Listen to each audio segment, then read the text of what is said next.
appreciation for just having the opportunity, just to be alive, you know. So, because we have no idea what the next day is going to present to us. So, but thankfully, I wasn't there. And we took about a month and a half off, and I didn't want to go back and finish it. But he worked so hard on the film, you know. Everybody just felt like we had to, just to honor him. And thankfully, it turned out to be a good movie. It would have been awful if it was just a rotten movie, but I think he would have been a big star. Anyway, it still kind of bothers me even this late. Yeah. Do I believe in ghosts? You know, I'm from a small town. My family is very religious. I tend to think of myself as more spiritual than religious now, but everybody was really superstitious, and so I grew up believing, you know. So like now I don't play with that stuff, you know what I mean? I meet people who say we saw Ghostbusters and we got into the whole paranormal. We go out looking for ghosts. I'm not looking for ghosts, okay? You know, I don't want to see a ghost. I have no desire. I was at a premiere and TMZ was following me and asking me if and I'm like, you know what, I'm not into all that. And then they put it on TV and said, if he's not into it, why is he making these movies? Listen, you know, I get it can be fascinating, but I don't want anything showing up in my bedroom, you know what I'm saying? No, you know, I don't care how close we were as friends, I don't want to see you after that happens. So I guess there's a part of me that believes, and there's, I believe the old saying about we're spirits having a human experience, so I believe ultimately we are spirits. So yeah, I think there's something more than what we, you know, I don't want to get too deep into it, but like I said, I'll deal with that when the time comes. Yeah, any other, sure.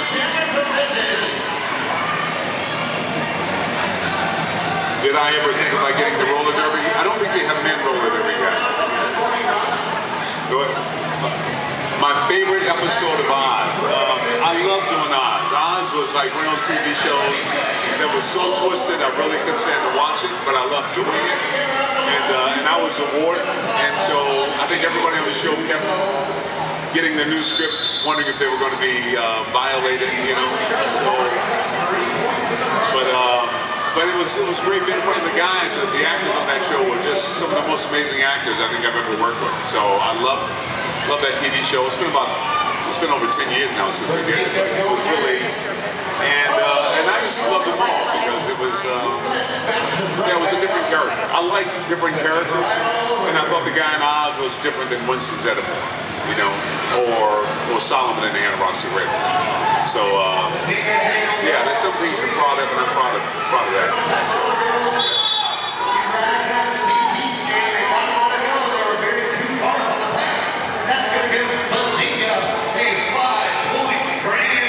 In all my roles, was there one role that I consider a favorite role? I mean, I like to work. I'm a working actor, so, and I like things that are different. The problem with Hollywood is they don't really want you to do different stuff.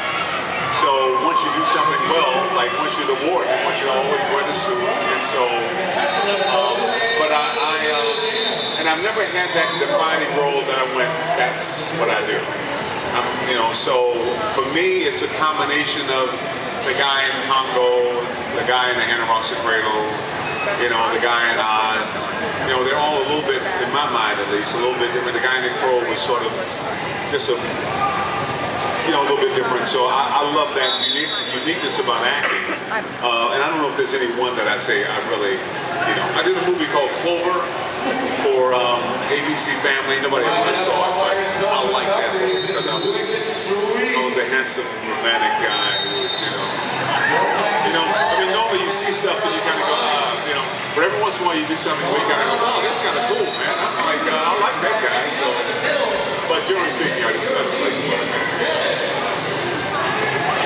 do. Do I smoke pot? What'd you say? What would your dream role be? What would my dream role be? Well, it's funny because right now I'm working on a show about Jack Johnson, the first black heavyweight champion.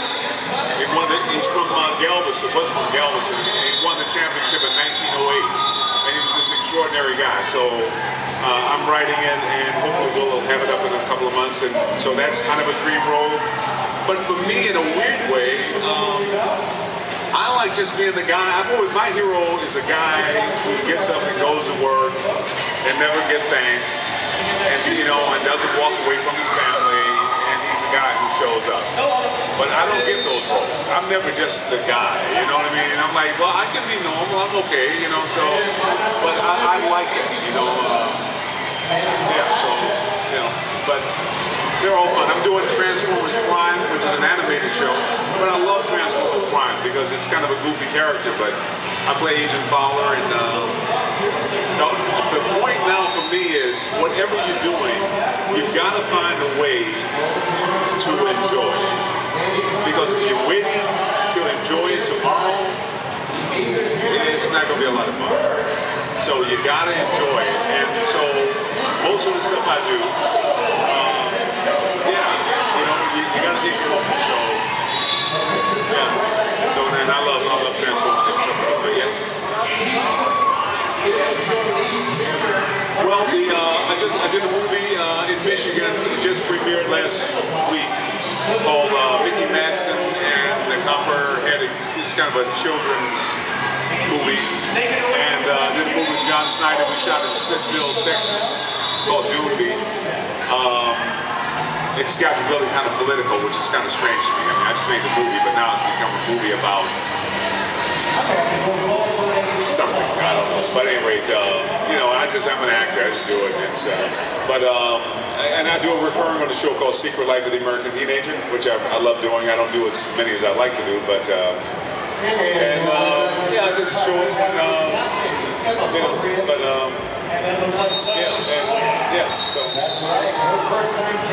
so. How did I wind up playing cops off? I don't know. Maybe I look like a cop. I don't know. I had after Ghostbusters came out, I was asked to come to San Bernardino to speak at an elementary school. And when I was checking out of the hotel, I was going to the garage, and some policemen grabbed me. It was about 10 of them, and threw me on the ground. And it was really kind of a dramatic thing. I mean, I was like, it was just really kind of scary because I thought they might shoot me or something. But and after that, a friend said, well, why don't you? He was on the in the sheriff's department. So why don't you come and get in this program and get a badge? So I did, and so it's like in '86 or something. So I had a sheriff's badge, and they made me a sergeant. I took all the training, and it was kind of interesting. I finally turned my badge back in because in that same sheriff's department, there were a lot of things happening, like raids on homes that they found were the wrong homes. A lot of people had some bad experiences, and since I really had no connection, I just thought, you know what, best to. But I don't know if that has anything to do with it, but I played a lot of policemen, I guess, and I love policemen. Never wrong, I don't have a problem playing them. So, but I don't know why. People see you a certain way, and that's. I think I look like Tom Hanks. But I think I'm the only one that thinks so. So I don't know.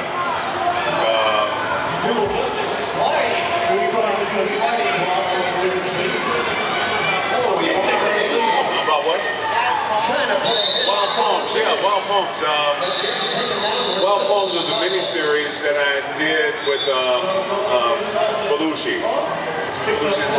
Jim Belushi. Shows I'm getting old, I can't even, I worked with the guy for like 3 months and I don't remember his name. It's like, who are you again? But anyway, it was very odd. It was a very odd show. The weirdest experience about it was, as an actor named Nick Mancuso, Nick, he's been around a long time. And so it was a 6-part series that Oliver Stone produced and Bruce Wagner wrote. And so it was very secretive. So each episode they gave us a script, but you didn't know what was coming next. Nobody was allowed to see. And so when we started, me and Nick were like these, macho guys, and we were kind of going through. And then about the 3rd episode, we're lovers. We're in love with each other. And I'm like, really? So, and Nick was like, oh, dude, really? And so and this was like 20 years ago, so we didn't quite know how to play that. You know, like, oh, okay, all right, get back off. You know? And now, of course, it's been a different thing. Things have changed a lot. So. But that was just kind of I did this show and I cannot tell you what it was about. That's how weird it was. It was like, I know there was a rhinoceros in every episode, which I didn't understand why. But Catherine Bigelow directed one of the episodes. I remember her. So this makes it directed.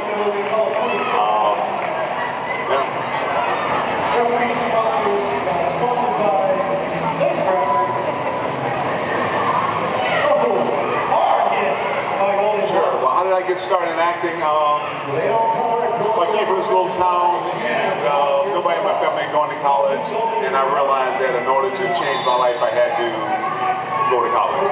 And my first semester there, I needed an elective, so I took acting, and just felt, I was at home. So that's how I kind of got started, and I've been very fortunate to, keep. And the casting process, I know acting is one of those things that I don't know why anybody would do it. But you got to really love it. I have 4 sons and none of them are really interested in acting. Well, my oldest son was for a while. He was in Oz with me and he's done some things. But I really wouldn't wish it on anybody because it's kind of just a strange, most people go for a job maybe 4 or 5 times in a year. We'll do that 4 or 5 times in 3 days, and you get a lot, and unless your self-esteem is really strong, it just gets very personal, and psychologically, I think it's very hard, and it doesn't pay the money that it used to pay, so it's just a very odd profession. I love it, don't get me wrong, I love doing it. I don't like all this stuff around it, the casting stuff. Ghostbusters, I went in 5 interviews. They screen tested me 5 times. I'm like, you just look at the tape you did the last time. So it's all this sort of, it's just really weird. In 46 years, my son's 46. I was acting before he was born. So I can't even tell you I understand the business. I don't know why you get a job, and I don't know why you don't get a job. A lot of people who've got jobs, I go, but they're not very good, but they're starring.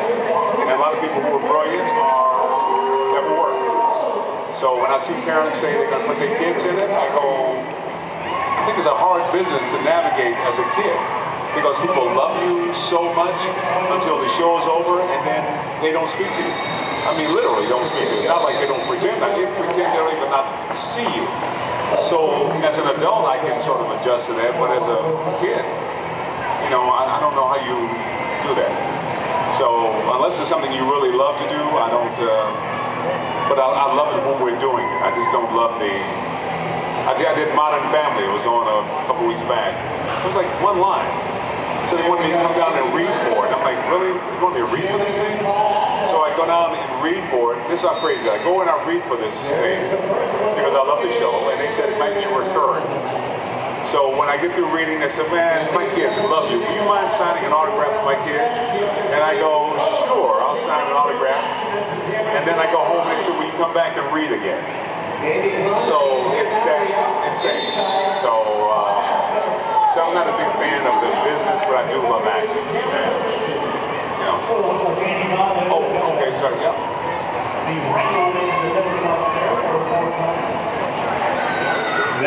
I love playing, well, it's more fun to play a good character or a villain. They say villains are more fun. It's hard for me to play something that I don't understand. And most villains, you kind of see why they become villains. But some of the stuff is, I don't get it. So it's a little harder for me to play it. But it's more fun to be out of control sometimes. And the villains tend to be more out of control. But I'm a Disney kind of, I would do like Disney films, I'd be love, I love love. I love hugging, I love feeling good, and I'll say to my friends, my male friends, oh man, I just love you so much, man. You just mean so much to me, man. I love having you in my life. They're like, oh man, just back up, man. That's like, no. You know, my kids, every night before they go to bed, it's like, man, I just want you to know, man, you just mean so much to me, man. I'm about to cry. It's like, yeah, Dad, thanks, man. Turn off the light, you know.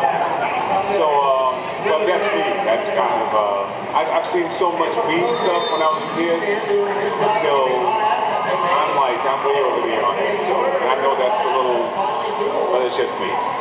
But I love playing the substitute. He was a really rotten guy, not a very nice guy. You know, I played some bad guy. I did a movie called Never Too Big. It was called Butter, I think, in the beginning, but it was a really awful person. So I can do it, but I don't understand why anybody would choose that. That's me.